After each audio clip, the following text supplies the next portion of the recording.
yeah, being Wisconsinites, I think we have a one-up on the Florida man as far as our alcoholism goes. I don't know.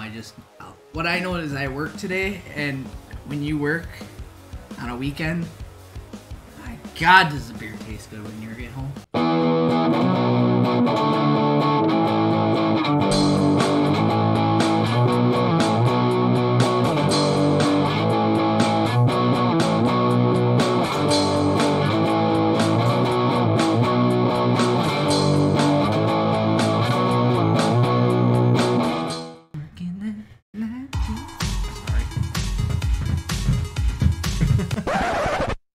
I don't know. I'll put in some banger music in there. I don't know. I really appreciate me some Dolly Parton, you know. So I was on the way home from Minnesota, and I was listening to her last big show on the Grand Ole Opry, and that was hilarious. Katie was passed out in the seat next to me, and I'm just jamming out to Dolly Parton. Oh, I did the Leinenkugels tour on that trip too, and that was really cool. Yeah, if you guys are ever in the northern part of Wisconsin, where are they based out of again? It's really Chippewa Falls. Right. Yep. So if you're in the Chippewa Falls area, or even if you're just a short hop away, we drove several hours to get there to go check it out. It's a gorgeous drive, by the way. It's got some mountains with the trees on it, and there's some nice rivers you go across. It's really a nice drive. It is, and we did the Leinenkugels tour. It is a really awesome tour. There's a lot of history that goes back into it. Same thing with the Miller Brewery tour there as well. Tell you what's really cool about the Leinenkugels Brewery tour is they got a list of like recipes for how you can combine their beer to make like really freaking good ones right off the tap. Like it's got the Black Bear, which I believe is the creamy dark plus the berry weiss, if I'm not mistaken. Okay. Which I'm a big fan of the honey bear myself. Ooh, the honey bear is a gooder. That is a gooder. Yeah, so you take 50-50 of honey weiss and berry weiss, and you mix them together. Yeah, no, honestly, when you start mixing beers together, you can come up with some really good stuff. But, which is, classic when you look at our black and tans, for instance, where you got, the Guinness stout or even extra stout.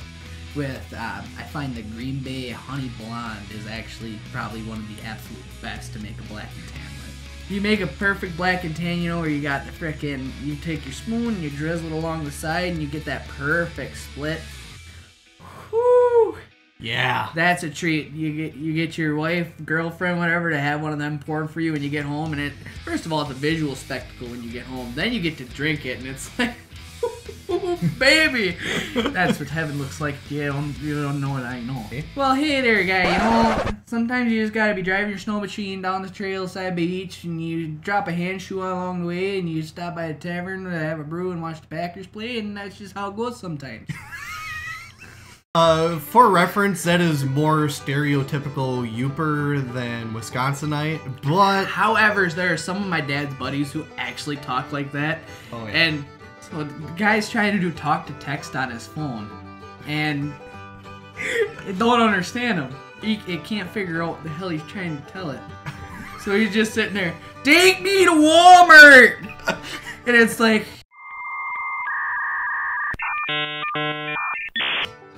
I can't even figure. It's like, I cannot understand you. Please try again. He's like, this phone's broken. I don't like it. Okay, so going into this brew schedule a little bit more. So our target FG was between 1014 and 1010. We ended up with a 1016. And so this calculated out, as you saw in the previous video, above his head. Oh shit. Yeah. Cameras are strange. I know. They're like mirrors, but like also like you see it normal. So with that, we saw that it calculated out to about a 5% beer. Now, I just appreciate the fact that you have editing, so my nonsense can be mostly garbled out to the highlights. Yeah, no, I would not be good for YouTube videos for just that reason, because I am easily sidetracked. Oh man. Oh look, a squirrel. I'd rather deal with a half-hour long video to just compress down than the like 4+ hour videos I usually end up with. Yeah, I suppose when you do your gaming videos and everything, that's gotta be tough just to compress it down to the highlights, man. Like, it can be, and it is definitely a skill that you just end up kind of having to learn. Do you ever just feel like kind of canned and like kind of forced when you're doing it? Like, no, I don't actually. It's one of those deals where at first, you know, sometimes it's a little bit hard because you're trying to talk to an audience that you can't see, but at the same time, you are also just kind of end up talking to yourself. oh, I know, I'm well aware of how to talk to myself. But then you end up in this, eventually, just after a little bit of time, you kind of start to learn to try and talk to your audience instead of to yourself. I'm sorry, you are not getting any of the conversation you wanted out of this, but at least we reviewed the beer. Yeah. Which, by the way, if we were putting a rating on, which we had talked about, but then I got you distracted. So, put one up here for me. Whichever side he ends up, if this even makes the video. Probably right here. Oh. Oh. Yeah. Anyways, if I were to rate this as far as beers we've brewed, personally, I'd put it up there at like 8.5, 9. I think the cream ale was probably our pinnacle because the easy drinkingness of the cream ale is just not paralleled by anything we've made. That is true. The cream ale that we made was definitely very easy drinking. That keg was gone in like an hour. Yeah, no, it did not last long. It did not last long. Now, granted, we had obviously. we had 4 or 5 guys, you know, chogging away at that, and it was only a quarter keg, but still, you know, it disappeared quick. Oh yeah. But otherwise, oddly enough, our Imperial Nut Brown was our other really popular one. You know, I really appreciate that one, but I think I would honestly put this above it, personally, for me. But I'm actually a big fan of Ambers. So what would you put your rating at? For this beer, I would say that I would put that up right there with that 9. Yeah, no, I'd say a 9, 9.5. I'd put it at a 9. I'd put it at a very solid 9. Yeah. The beer was very clear. It had distinct notes. It has a really good color to it. It's a really good drinker, I would say, if you're somebody who's interested in getting into some of the darker beers, but you're not entirely sure because you've only really experienced the lighter beers. This would be a good intro to it, I think. Reds and ambers have to be the absolute greatest marriage, in my personal opinion, of flavor. And the thing is, I'm assuming most of you are beer people. And, you know, a light beer is great. If you want to drink all night, I'm grabbing a light beer. During the winter, you know, when it's a little bit colder and you want a little bit heavier flavor, it's awful hard to beat a good porter or stout. But, you know, a red is just something you can drink all year, and it's got the great freaking happy medium of the 2 flavors. I don't know that there's ever a time you'd hand me a red or an amber and I'd say, this time of year, I don't know about that. I mean, granted, I'm a beer snob, but if you handed me a Natter Day in the dead of winter, I'd be like, is Natty Light still making those Natter Days? Yes, if you go to, at least around here, in Wisco, if you go to your local Wally Mart, or actually, you know, damn near anywhere I've gone that beer is sold, you can find Natter Days on the shelf, and I look at them and I go, who in the world is buying these that you think you need to be selling them right now? Because, you know, during the summer, honestly, even towards the end of the summer, they get a little old. We clean and sanitized everything day of, and that is one of the most important things to do is clean and sanitize. Cannot stress that enough. When you think you've cleaned and sanitized enough, you're wrong. Do it again. Unless you did a really good job the first time, which point, kudos to you. I really appreciate you. We were actually steeping grains. So this was an extract brew, we're still steeping grains. So in these brew schedules, they always say to put in 2.5 gallons, assuming you're doing a 5-gallon batch. They always say to do 2.5 gallons minimum and then put in your grains.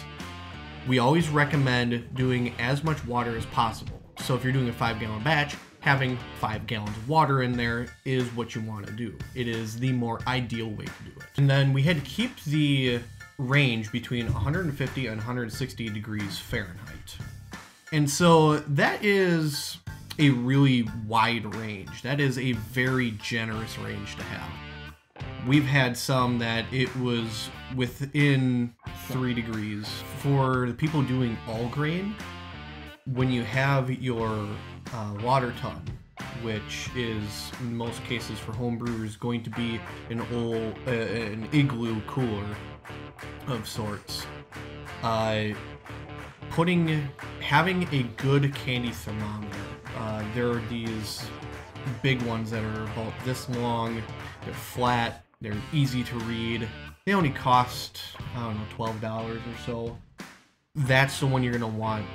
A lot of people just getting into a hobby struggle with, and it kind of bothers me because I found there's a lot of elitism in hobbies, which bothers the ever-loving crap out of me because I'm a fairly simple man if you haven't caught on to this at this point in the video. But realistically, everybody struggles.